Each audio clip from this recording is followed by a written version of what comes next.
Thank you for being here. What I want to take a couple of minutes to talk about and explain, because a lot of people don't actually understand what happened in this country, and that it was a deliberate policy of successive governments, national and Labour governments, over the last 2 decades to lie and cheat to people who they brought to New Zealand around their chances of transitioning to residency, to lie and cheat people so that 15% of the tertiary education budget was being paid by you in order to subsidise the New Zealand public education system.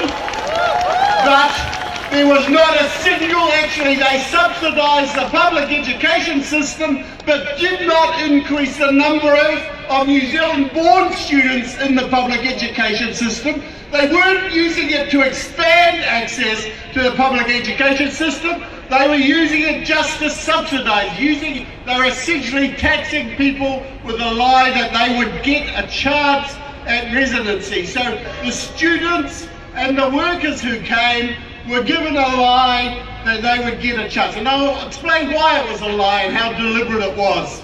In New Zealand, for several decades, the New Zealand residents, we lost 40,000 a year on average to Australia, other countries.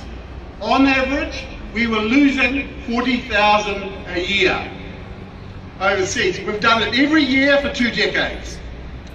2 decades ago, in the year 2000, we had 3 main categories of people coming in. Students, 40,000. Workers, 40,000. Permanent residents, 40,000. So we were losing 40,000. And we were bringing in around 40,000 permanent residents to replace them, and another 40,000 on work visas and another 40,000 on student visas. Since the year 2000, the student visa numbers have trebled to 120,000. The worker visa numbers have increased 6 times to 250,000 before COVID, and the permanent resident number stayed the same, 40,000. It was never intended for you to have residency. It was never intended for you to access residency.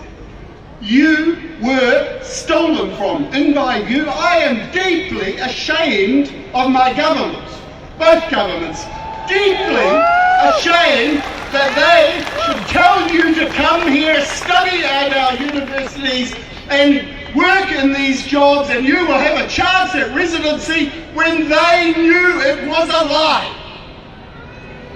You cannot squeeze 250,000 and 120,000, that's 360,000 visas in 2020 before COVID, 360,000 visas being issued to people, and then we have the permanent residence number not changing at all in 2 decades.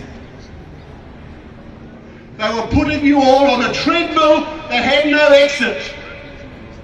And so now we have people who have been here a decade or more. I met one chef at an Indian restaurant last week, 14 years he's been here, renewing his visa.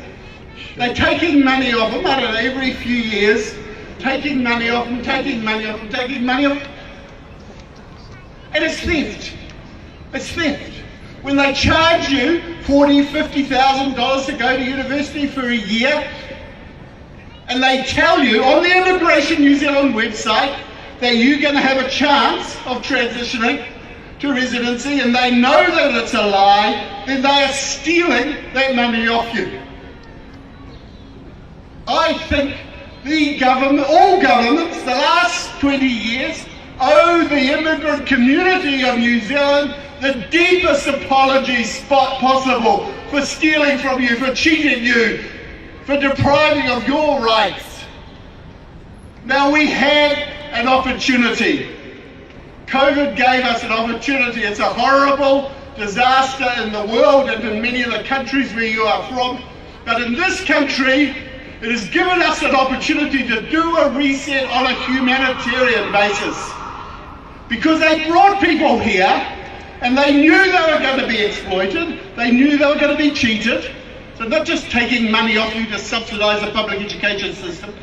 Every time the ministry, because of the huge, very large number of people coming in on these temporary visas, whole industries were dependent on migrant labour, recycling migrant labour. All of agriculture, hotel and hospitality, restaurants and construction and so on. Industry after industry. And every time the Ministry of Business, Innovation and Employment did an investigation of an industry, it found that 80 to 90% of the employers were not meeting minimum legal standards. 80 to 90%. New Zealand employers, mostly, in the Christchurch construction industry, 90% of after the earthquake and the rebuild, 90% of the employers were not meeting minimum legal standards. The solution wasn't to lock them up, prosecute them for being cheats and liars and depriving their workers. No, slap on the wrist, do better. But they did agree at that time that the visas should be decoupled.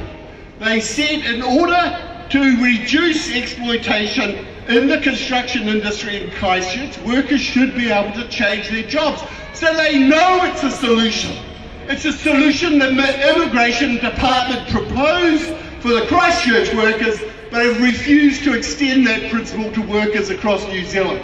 So they know what the solutions are. They know that the only way we can fix this problem, pathways to residency, reunite the families, decouple the visas and amnesty for the overstayers, because it's not their fault they're forced into that situation. It was a dirty, filthy, exploitative system that was created to do it.